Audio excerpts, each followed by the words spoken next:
مشتبہ خامنائی اسرائیل میزائل حملے سے کیسے بچ نکلے؟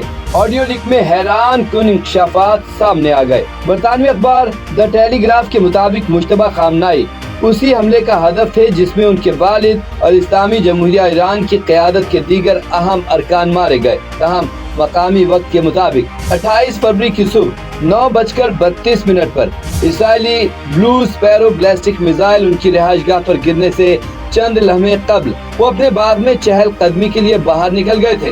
آیت اللہ علی خامنائی کے دفتر کے سربراہ برائے پروٹوکول مظاہر حسینی نے سینئر علماء اور اسلامک ریولیوشنری گارڈ کور IRGC کے کمانڈروں سے خطاب میں اس حملے کے دوران سپریم لیڈر کے کمپاؤنڈ میں پیش آنے والے واقعے کی تفصیلی رودات بیان کی۔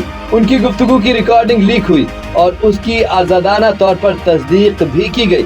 مظاہر حسینی کے مطابق حملے میں مشتبہ خامنائی کی ٹانگ زخمی ہوئی جبکہ ان کی اہلیہ اور بیٹا موقع پر ہی جاں بحق ہو گئے اور ان کے بہنوئی کا سر الگ ہو گیا۔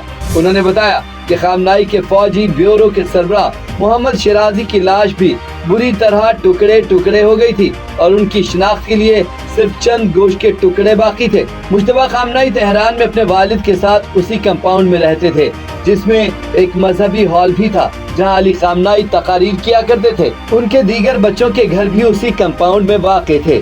28 فروری کو علی خامنائی اور سیکیورٹی کے اعلیٰ حکام ایک اجلاس میں موجود تھے جب میزائل کمپاؤنڈ پر گرے۔ اس حملے میں IRGC کے سربراہ محمد پاکپور، ایران کے وزیر دفاع عزیر ناصر زادہ اور کئی دیگر افراد مارے گئے۔ مظاہر حسینی نے آڈیو میں کہا کہ خدا کی مرضی یہ تھی کہ مشتبہ کسی کام کے لیے صحن میں نکل جائیں اور پھر واپس آئیں۔ وہ باہر تھے اور اوپر جا رہے تھے کہ اسی وقت عمارت پر میزائل آن گرا۔ ان کی اہلیہ موقع پر ہی شہید ہو گئی۔ انہوں نے مزید بتایا کہ مشتبہ خامنائی کو صرف ٹانگ پر معمولی چوٹ آئی۔ ان کے بقول دفتر کے کمپلیکس کے اندر بیک وقت کئی مقامات کو نشانہ بنایا گیا اور ایسا لگتا تھا کہ پورے خامنائی خاندان کو ختم کرنا مقصد تھا۔